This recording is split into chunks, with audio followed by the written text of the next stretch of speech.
সকলকে জানাই শুভ সন্ধ্যা এবং মহাশিবরাত্রির অনেক অনেক শুভেচ্ছা।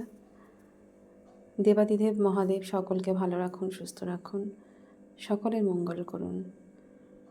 ওম নমঃ শিবায় শান্তায় কারণত্রয় হেতবে নিবেদয়ামি চাত্তানাং তং গতি পরমেশ্বর। ভগবান শিব অল্পতেই সন্তুষ্ট হন, তাই ওনার আর এক নাম ভোলেনাথ।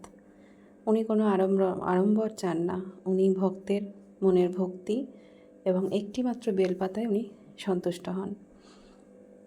তো ওনার পুজোর জন্য আমরা যে আড়ম্বর ব্যবস্থা করে থাকি আমাদের সাধ্যমতো, সেটা আমাদের শুধুমাত্র মনের একটা তৃপ্তি, যেটা আমি মনে করি মনের তৃপ্তি। নিয়ম তো আছেই, তবে উনি অল্পতেই অনেক সন্তুষ্ট। যে ভক্ত যতটা দিতে পারে তার সাধ্যমতো সেইটুখানিই দেওয়া উচিত। তো আমি যতটুখানি চেষ্টা করি, মানে নিজের মনে শান্তি তো আগে লাগবে, তাই না? আমি তো নিজের মনে শান্তিটা বেশি চাই। আমি শান্তি পাওয়া মানে আমার মনে হয় আমার ঈশ্বরও শান্তি পেয়েছেন।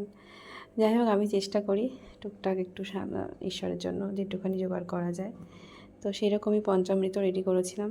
এই ভিডিওটা আমার একটা বছর পুজোর ভিডিও, শিব পুজোর। তো এবছর আমি পুজো করতে পারলাম না আমার শারীরিক অসুস্থতার জন্য। আর আমার এই ভিডিওর ক্যামেরাম্যান ছিল আমার ছেলে, সেই জন্য এত কাঁপছিল ভিডিওটা, ভীষণভাবে কাঁপছিল। যাই হোক, তোমরা একটু ম্যানেজ করে নিও। আমি পঞ্চামৃত রেডি করছিলাম, দুধ, দই, ঘি, মধু, শর্করা এইগুলো দিয়ে, আর সাথে ভাংও দিয়েছিলাম। ভাংটা দেওয়া যেতেই পারে, অসুবিধা নেই। তো ভাংটা কিন্তু ভগবান শিব কখনো গ্রহণ মানে খেতেন না। আমরা ভাবি না যে উনি ভাং খান বা ওই যে গাঁজা খান, ওটা একটা ঔষধি হিসাবে ওনাকে দেওয়া হয়েছিল এক সময় ওনার অসুস্থতায়, সেই জন্য এটা দেওয়া হয়ে থাকে। আর বেলপাতা উনি খুব পছন্দ করেন, সাথে ধুতরা ফুল, ফল, আকন্দ, মালা ফুল, অপরাজিতা, নীলকণ্ঠ, এগুলো ওনার প্রিয় ফুল। আর ফলের মধ্যে যে কোনো 5 রকম ফল, শাকালু, শশা, যেগুলো পাওয়া যায় এই মুহূর্তে এই সময়, সেগুলো দেওয়া খুব ভালো। সাথে একটু মিষ্টান্ন যেটা সম্ভব, এগুলোই ভগবান শিব চান। তবে আমি এইগুলো রেডি করছিলাম মন্দিরে পুজো দিতে যাব, সেই জন্য। আমার বাড়িতে 3টে শিবলিঙ্গ আছে, একটা সিমেন্টের, একটা পারদের, একটা পাথরের। একটা শিবলিঙ্গ বা 3টে শিবলিঙ্গ রাখা যায়, জোর রাখতে নেই, বিজোড় রাখতে হয়।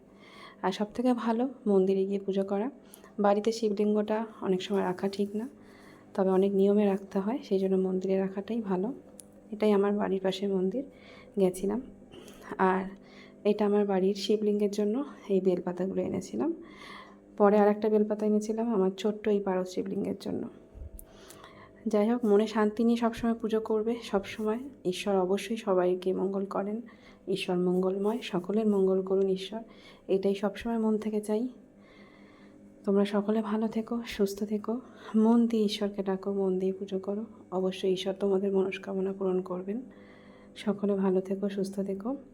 আমরা এই মেহেন্দি করেছিলাম, ছেলের হাতে এটা করে দিয়েছিলাম। আমি একটু মেহেন্দি করতে খুব ভালোবাসি, তা আমিও করেছিলাম।